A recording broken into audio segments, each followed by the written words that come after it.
Welcome, ladies and gentlemen, to today's media briefing. My name is Lieutenant Nicolina Converso. I'm the Southeast District Public Affairs Officer for the United States Coast Guard. We will be presenting information on the subjects surrounding the rescue and the response surrounding the collision between a sailing vessel and a barge on July 28th. We will discuss the collision, the ongoing investigation, and the salvage of both vessels involved. Our primary speaker is Captain Frank Florio. I spell Florio F-L-O-R-I-O. He's a commander of Coast Guard Sector Miami, flanked by spokespersons from our partner agencies, Florida Fish and Wildlife Conservation Commission, the City of Miami Fire Rescue, Miami-Dade County Fire Rescue, Miami Beach Fire Rescue, the City of Miami Beach, and Miami Beach Police, and the Mayor of Miami Beach. We will begin today with a brief statement and an update from Captain Florio. We will open the floor for a few questions after those remarks. Please wait to be called on. Only those who are called on will have their questions answered. We will also have a translator for Spanish questions. We will stage him off to the left so you can ask your questions, he can ask us, and then he will translate them back to you. Due to the evolving nature of this incident, we must limit Captain Florio's availability to only a few questions, but our public affairs staff will do our best to answer any questions following this press release. Now may I introduce Captain Florio.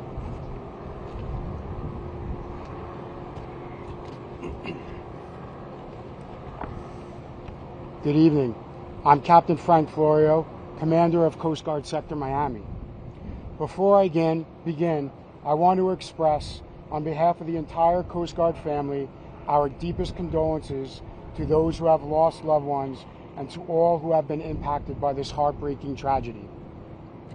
Events like this leave a lasting mark on our community. They remind us of the fragility of life and the shared responsibility we bear in protecting those who take the water. Our hearts are with the families of the victims, and we stand united in grief and resolve. The Coast Guard, alongside our local, state, and federal partners, has launched a comprehensive investigation to determine exactly what happened, to understand the contributing factors, and to learn from this loss so we can help prevent such tragedies in the future. We are steadfast in our commitment to accountability, continuous improvement, and the safety of our waters. Yesterday, at 11:27 a.m., Sector Miami received a report from Miami-Dade Fire Rescue of a collision involving a sailing vessel with 6 people on board and a tug and barge operating near Hibiscus and Monument Islands.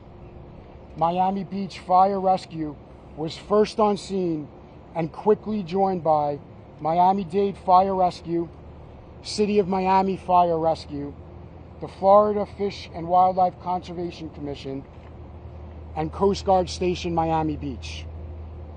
This was a unified and rapid response by a committed team of professionals. Tragically, the incident resulted in the same-day deaths of a 7-year-old and a 13-year-old. 2 remain hospitalized in critical condition, and 2 other individuals were rescued. Search and rescue operations concluded yesterday, and next of kin notifications have been completed. Moving forward, the U.S. Coast Guard will maintain the lead in the maritime casualty investigation. Our focus is clear: preserve evidence, learn every possible lesson, and support those affected. Salvage operations to remove the sailing vessel and tug and barge will begin shortly here today. Once complete, we will stand down the safety zone currently in effect. To the families, first responders, and all those impacted, know that we grieve with you. We will not take this lightly, and we will not forget. We owe you answers, and we are committed to finding them. May God bless those lost, and may God bless our first responders. Thank you. I would like to now open up for questions. Can you talk about whether you'll be identifying the registration information for the tugboat, the other vessel that was Yes, ma'am. That is part of our investigation. As we conduct the investigation and when the investigation is complete, we will be able to release those numbers. Have you interviewed the captain on that tug and barge, and has that captain given information as to how this may happen? The captain has been interviewed. It's part of the investigation. I won't share what his statements were, but he has been interviewed. Is it a seasoned captain? Not going to comment, sir. At this point, do you guys have any indication whether the barge or the sailboat could have moved first to maybe avoid this collision happening? We don't right now. We have video that will be part of our investigation, and when the investigation is complete, we'll have better answers. The yacht club says it has closed its facilities for the time being. Is that something they did voluntarily, or have they been asked to do so by law enforcement? As of now, they have done that voluntarily. It's been a little more than 24 hours. What do you know today that we didn't know yesterday about this investigation that you can say?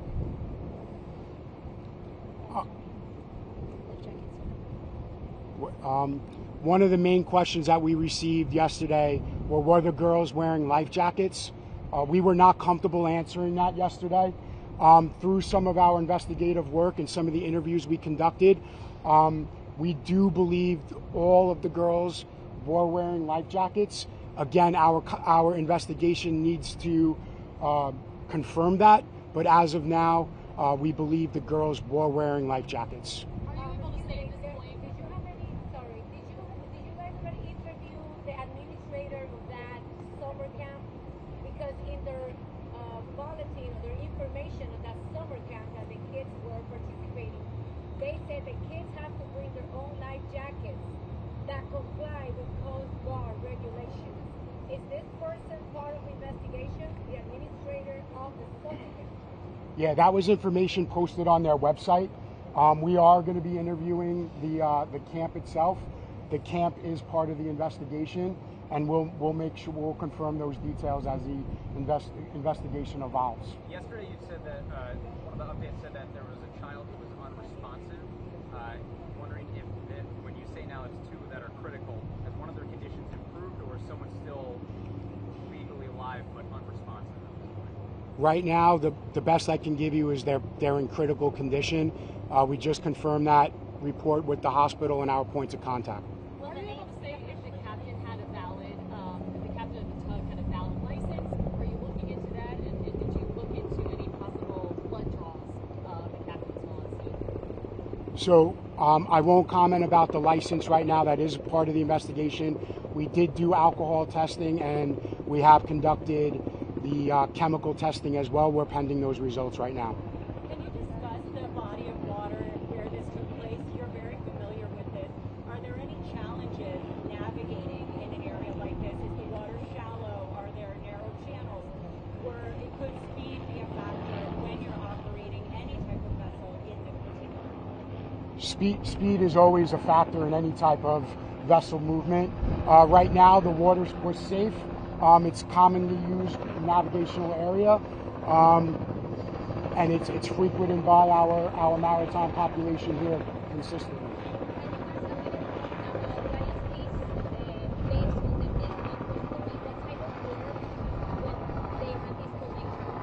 I'm sorry, ma'am. Can you repeat that?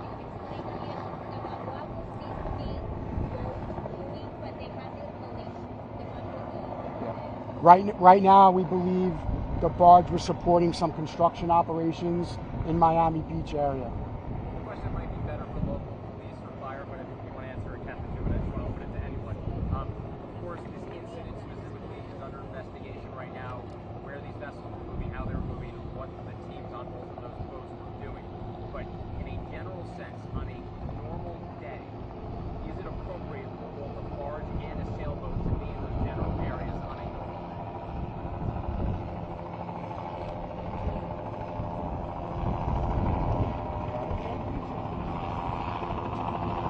Wayne Jones, Police Chief, Miami Beach Police Department. As you know, Miami Beach in and of itself is a popular city for boaters, Maritaners, and it is not uncommon. It's not uncommon for our waterways to be heavily used by both commercial vessels and by folks for recreational purposes. So in that specific channel, so that specific area between the islands, that could be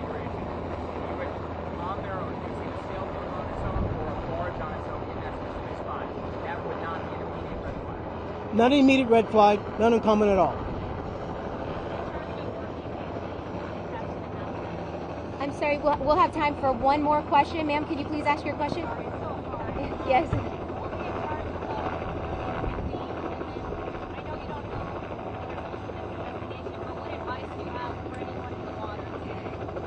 Absolutely. We'll be in charge of releasing the names and what message do you have, sir? I'll continue to work with our poor partners to release the names when appropriate. We want to make sure all the friends and family are involved and have the opportunity to grieve appropriately. And when that time comes, we'll deem necessary to release the names. As far as a message for today, we live in South Florida for a reason. We enjoy the waterways, and that's a part of our culture. That's a part of our lifestyle. And I encourage everybody to continue doing that safely and responsibly, as always. Thank you for your time. Can we get this somebody in Spanish? Yes, thank you. That concludes this press brief. If I could direct your attention towards our team over here to your right, we will take the rest of your questions and we will try to get back to you. Thank you very much.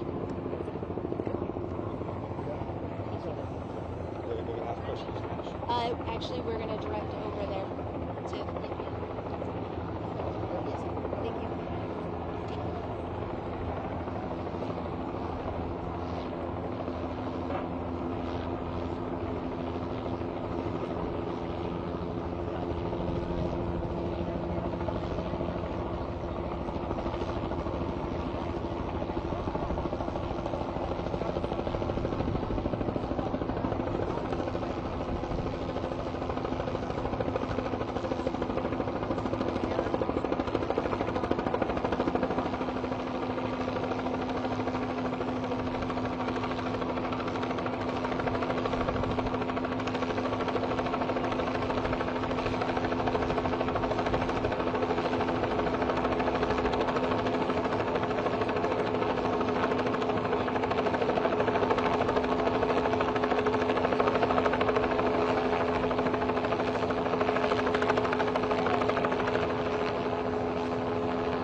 Yeah, because not everybody's going to be like, oh, the same. Okay. But hold on, that I need to do the setup again, please. Hold on. You want to get the captain next to there? Because you guys are doing. Yeah.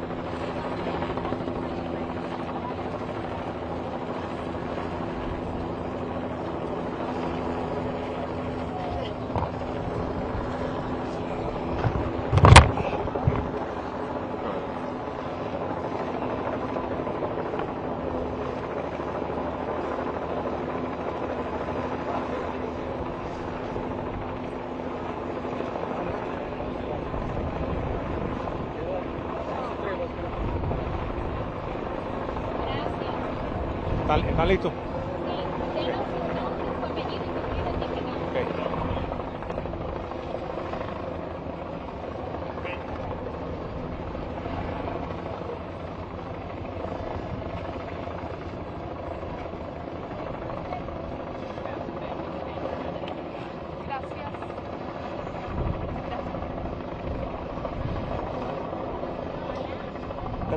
¿Todo el mundo bien?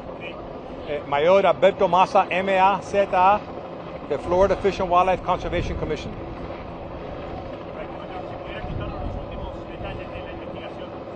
Los detalles que les voy a dar son los detalles de la guardacosta.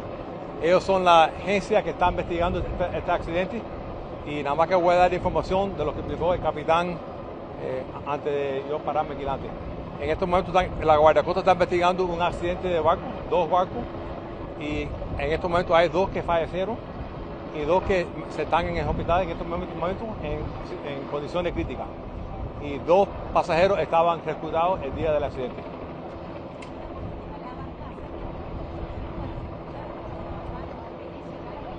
Esa pregunta el capitán no la contestó y tampoco la voy a contestar yo porque la investigación es de guardacosta.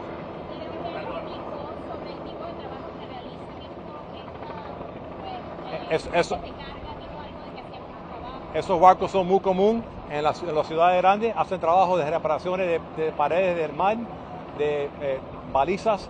Esas operaciones son normales en muchas ciudades que tienen puertos.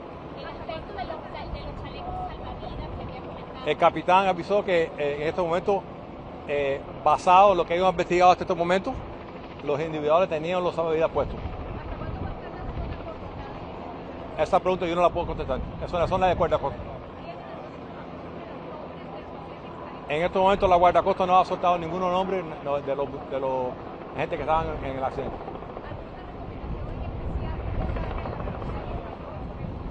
Sí, el mismo mensaje que dio el capitán. Nosotros vivimos aquí en este estado, en esta parte del estado, para disfrutar este ambiente y este mar bello que tenemos aquí fuera. Mantengan una seguridad que están en el agua, disfruten el agua, pero mantengan una vigilancia 360 alrededor de uno siempre cuando están en el agua. Eso varía en muchos factores. En estos momentos no voy a comentar en eso. Yo dejo que la guardacosta te dé más respuesta mejor en eso. ¿Cuál es la condición de las personas que están en el hospital? Todo lo que sabemos en estos momentos es que están en unas condiciones críticas. Una que la hice en inglés, tengo que hacerla en español. Hay una persona listada como administradora de ese campamento. Esa persona está siendo investigada, interrogada. Basado en lo que dijo el capitán de la guardacosta, el campo donde estaban esos muchachos es parte de la investigación. Otra pregunta que no voy a poder contestar en este momento. Gracias. No te oí, señora.